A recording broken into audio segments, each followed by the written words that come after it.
लाहौर कलंदर्स के चेयरमैन राना फवाद ने PSL 2020 के एडिशन के लिए अपनी टीम में 3 अहम खिलाड़ी शामिल कर दिए हैं। इन 3 खिलाड़ी ने लाहौर कलंदर्स की टीम में कदम रखते ही लाहौर कलंदर्स को एक मजबूत तरीन टीम बना दिया है। दोस्तों, हम आज बात करेंगे राना फवाद के फैसले से लाहौर कलंदर्स की टीम पर क्या असरात होंगे और इन 3 खिलाड़ियों का नाम क्या है, हम आपको आज इस वीडियो में बताएंगे। इन 3 खिलाड़ियों के आने से लाहौर कलंदर्स की टीम PSL की सबसे मजबूत तरीन टीम बन गई है। दोस्तों, ये मेरा दावा नहीं, आप भी ये नाम सुनकर आपको भी यकीन हो जाएगा कि हाँ, लाहौर कलंदर्स की टीम इस बार PSL ये टीम ही जीतेगी। दोस्तों, ड्राफ्ट के वक्त लाहौर कलंदर्स की टीम कुछ खास नहीं थी। फिर राना फवाद ने फैसला किया कि हमारी टीम तो सब PSL के एडिशन से कमजोर है, क्यों ना अच्छे खिलाड़ियों को शामिल किया जाए। ड्राफ्ट के वक्त कुछ ये खिलाड़ी लाहौर कलंदर्स की टीम में शामिल थे, जिनमें नंबर 1 थे Fakhar Zaman, Mohammad Hafeez, Shaheen Shah Afridi, David Wiese, Usman Shinwari, Haris Rauf, Sohail Akhtar, Salman Butt, Chris Lynn, Samit Patel, Seekkuge Prasanna, Ben Dunk, Farzan Raja, Zahid Ali, Mohammad Faizan, Lendl Simmons, Dilbar Hussain, ये खिलाड़ी लाहौर कलंदर्स की टीम में शामिल थे ड्राफ्ट के वक्त। लेकिन दूसरी टीमों ने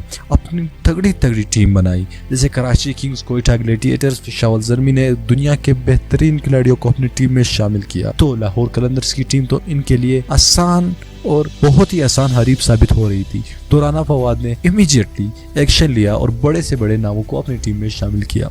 नंबर 1 बात पर आते हैं हम कि सबसे पहले किसको शामिल किया है। दोस्तों, सबसे पहले अब बात चल रही है AB डिविलियर्स, जो कि पिछले साल भी लाहौर कलंदर्स की टीम के कप्तान थे और कुछ कमर की तकलीफ की वजह से लाहौर कलंदर्स को बीच रास्ते ही में छोड़ दिए थे उन्होंने। तो इस बार AB डिविलियर्स के साथ राना फवाद की बातचीत शुरू है, वो जल्दी लाहौर कलंदर्स की टीम में शामिल हो जाएंगे। नंबर 2, इमरान नजीर, जो कि इस बार शामिल नहीं हुआ किसी भी टीम में। राना फवाद ने फैसला किया कि क्यों ना इमरान नजीर को एक चांस दिया जाए।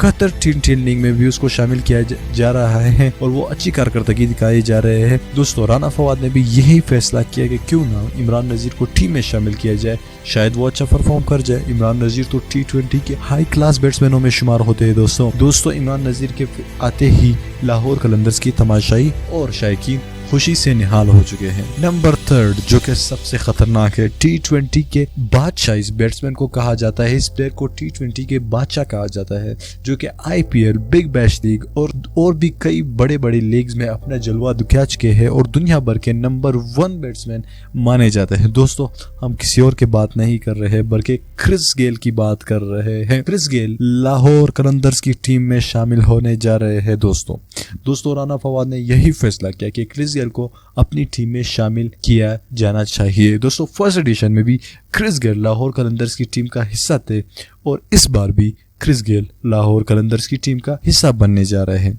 दोस्तों, लाहौर कलंदर्स की टीम को जो अब मैं देख रहा हूँ, दुनिया PSL की सबसे बेहतरीन टीम उभर के सामने आई है। दोस्तों, आपकी क्या राय है, कौन सा खिलाड़ी इस वक्त लाहौर कलंदर्स में सबसे तगड़ा खिलाड़ी है और राना फवाद ने किस खिलाड़ियों को सेलेक्ट करके अच्छा काम किया है, आप हमें कमेंट करके जरूर बताइएगा। दोस्तों, इस वीडियो को लाइक करिए। इमरान नजीर, AB डिविलियर्स और क्रिस गेल के लिए अगर आप इन तीनों को पसंद करते हैं लाहौर कलंदर्स की टीम में, तो इस वीडियो को लाइक जरूर करना। दोस्तों, अगर आप हमारे इस चैनल में आप आज नए हैं तो चैनल को सब्सक्राइब करिए और साथ ही उस बेल आइकन पर भी क्लिक करिए, ताकि नई से नई अपडेट्स, नई से नई वीडियो जब भी मैं अपलोड करूं आपको सबसे पहले पहुंच जाए। मैं मिलता हूं आपसे अगली वीडियो में, तब तक के लिए मुझे इजाजत दीजिए। अल्लाह हाफिज।